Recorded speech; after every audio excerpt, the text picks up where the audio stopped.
ทักทายสบายดีเอฟซีสุขุมสุขคนที่เคารพและฮักแพงมื้อนี้ก็มีเรื่องเล่าสิมาเว้าสู่ฟังเนาะถ้าผู้ใดมาคลิปนี้ก็ฝากกดไลค์กดแชร์ให้เด้อเพื่อเป็นการให้กำลังใจในการทำคลิปคือสิมาเว้าเรื่องของน้องคนหนึ่งเนาะเพิ่นมาต่อบัตรอยู่ลาวเพิ่นกินเฟอ70 บาทเพิ่นว่ามันแพง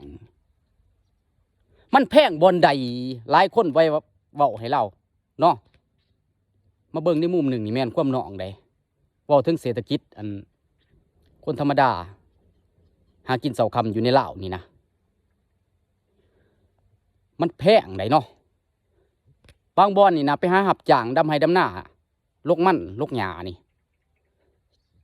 วัน100,000ถ้าเอามาซื้อเฟอกินเฟอกับประมาณเฟอ70 บาทแม่นบ่ถ้วยหนึ่งก็สิประมาณ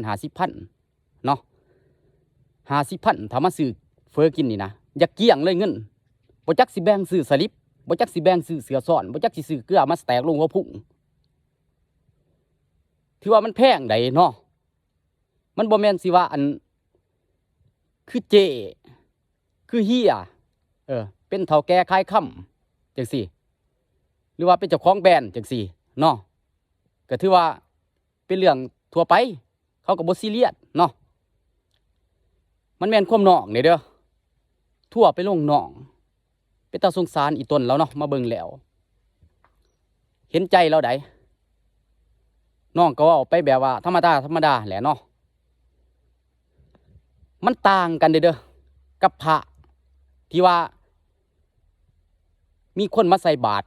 50,000เพิ่นว่ามันน้อยบ่พอค่าน้ำมันรถเพิ่นว่าปานเพิ่นสิไปเที่ยวปาร์ตี้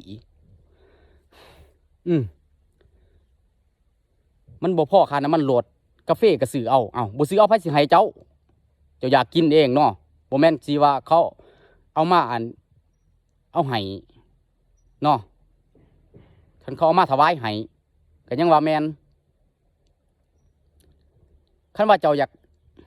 มีเงินหั่นนะเข้าใจว่าอยู่ในวัดมันบ่แม่นบ่อนหารายได้ส่วนบุคคลเนาะ ถ้าเจ้าอยากมีเงินเจ้าก็ออกไปหาเป็นกรรมกรรับจ้างอยู่น้องบ่ดีกว่าบ่ใช้ชีวิตแบบคนทั่วไปเนาะหารับจ้างดำไห้ดำหน้าจังซี่โลกมันจังซี่เนาะเก็บกระฟอกเก็บกาแฟไปหาเก็บขยะขายมันก็ได้กลัวแล้วเด้เนาะบางคนนี่นะ